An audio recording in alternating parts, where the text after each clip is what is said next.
it's literally an achievement when you can have something taste the same way without having the right ingredients. Yeah. The other thing is when I do something that I never made, I'm just curious to see if I'm able to make it. Okay. It's just like a personal, success. If I can make something I never made, I just read the recipe. I try to figure out, because right now everybody thinks is a chef. Everybody thinks they have access, because they have access to a camera, mic, and a kitchen. They can cook anything. And so hold on a minute. I'd like to announce our new podcast. And so you can find, You telling me that you can't put ramen noodles in a microwave and make it taste just like Japan? How dare you, good sir?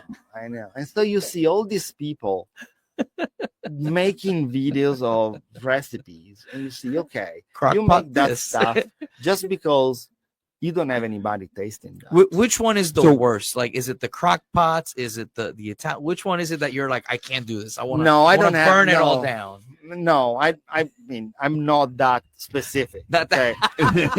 I didn't what a go. Good PR answer. I love it. I mean, I didn't go say, okay, let's rate them from horrible to terrible to forget about it.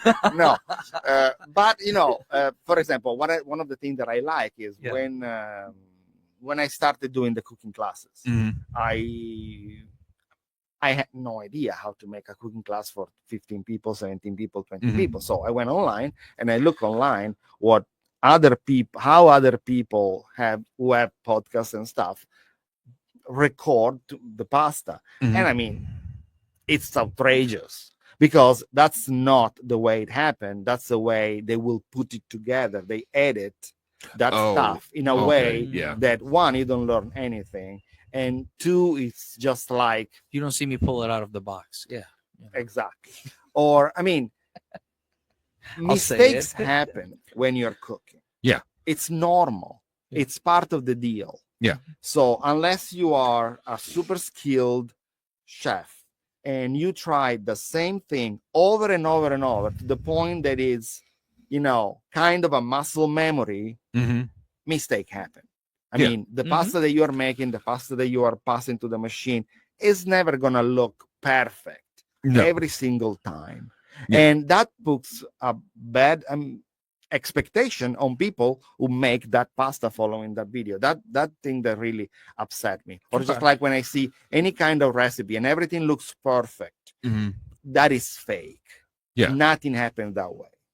Okay, unless you are, again, in a chef ruled kitchen with all the 15 people working for him, or even 5, and everybody has a job. So you like Ramsay or Anthony Bourdain or something like that, because they have a whole crew that get everything ready. Everybody has a crew. That's why the chef is called chef. Well, because the brigade. So the chef is the head of the brigade, and then there are different sous chefs for different thing, and every sous chef have a cook or 2 cooks or 3 cooks, like a saucier. Exactly. Everybody has his own specification, and then you have the guy in charge. Just an army. It's literally like an army.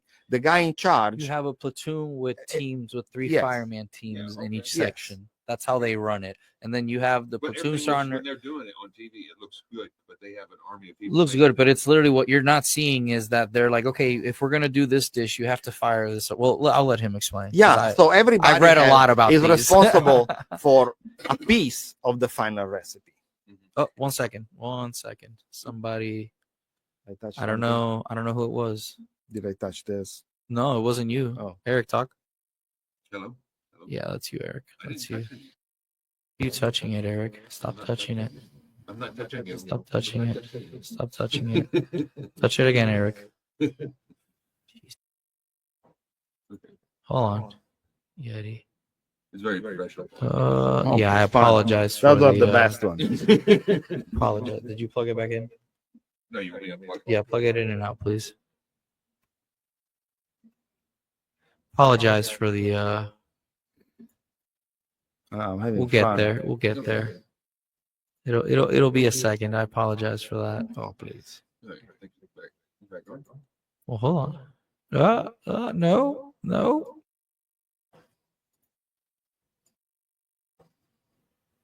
One second. Ooh, I almost had a heart attack there, but we're in we're the future. good. That's where you'll see a commercial.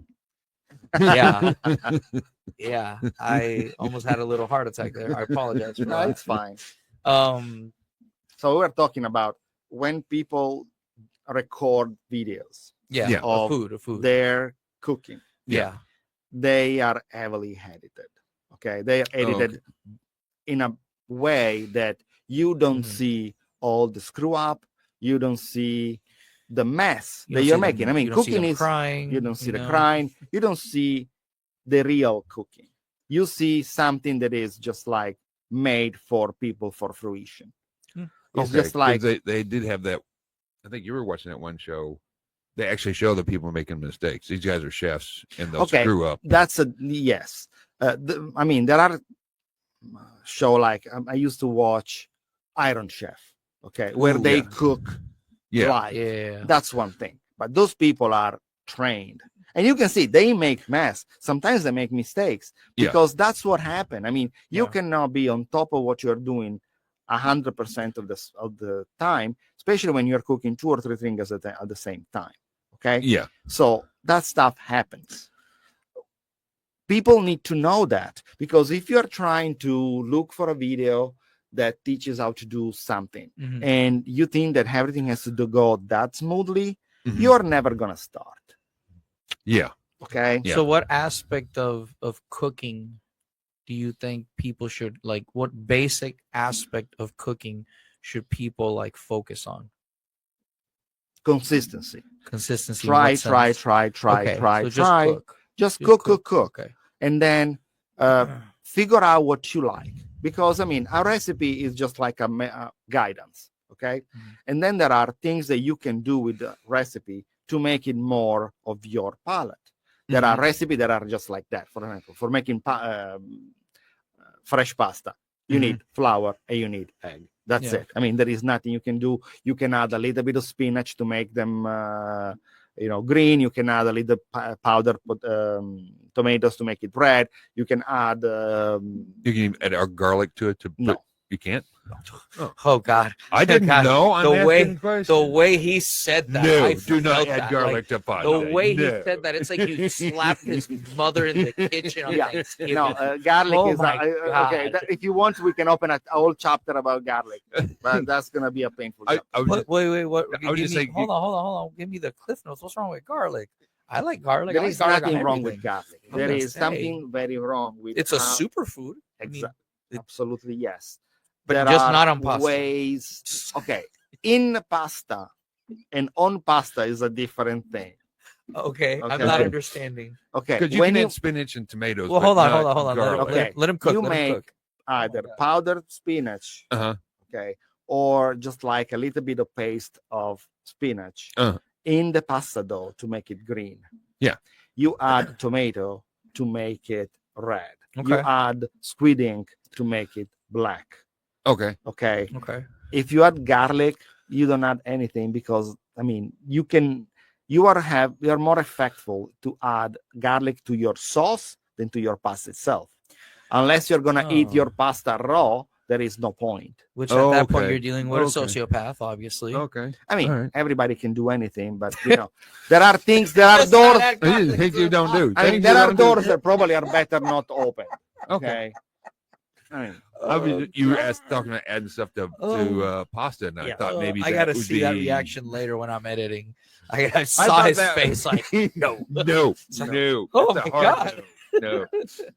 Okay, so mostly just for coloring, and when you add stuff to pasta, to make them look pretty. Okay.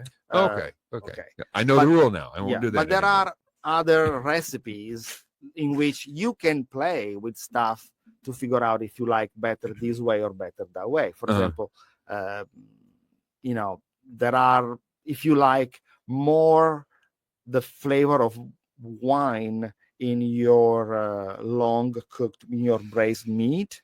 I mean, you can play with different wines to see which one you like the best. You mean it's like for flavor afterwards, or what? And no, there are a recipe which braised means cooking wine. with wine. Yeah. And so, but at that point, not all the wines are created. I know a little bit, very little. Yeah, and so the difference it's enormous when you go from in the box wine, or you have a nice bottle of wine. Yeah. Who the fuck is cooking with box wine? Okay, you can cook for a box wine. I mean, it's not good. The result is not bad. It's not bad. It's no. Okay. I feel. But it's so much different if you cook with $30 bottle of wine. Okay. Fair enough. My because I like drinking wine because I was in France. We stopped in France a lot, and we went on a wine tour. And so that's when I started drinking wine. We did the wine tour. Anyway, sometimes my brother and sister give me a bottle of wine, but I tell them, don't give me wine if it has a screw top. If it doesn't have a cork, I don't want that. Okay. Now I may be wrong, but I have never seen screw top. He's about to punch you across the face, Eric. No, actually, you have a point. I'll smack him. Smack him. Just let me know. In the past, you were totally right. If the bottle had cork, a cork made of cork, that was a good wine. And then they started adding a silicone cork. Oh yeah, I've seen those. And people think, oh, that is is not at the same quality as the cork. That's why that presumption was made afterwards. Exactly. I guess. Okay. But actually, they realized that it's not that bad after all.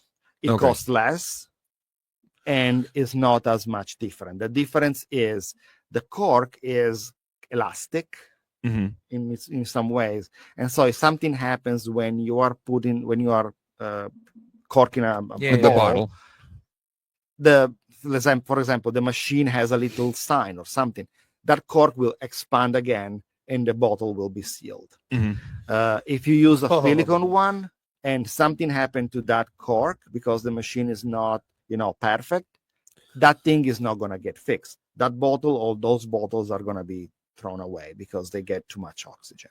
That is the problem with the silicone cork. Oh, dear Lord. But if everything works fine, there is pretty much no difference between the two. Okay.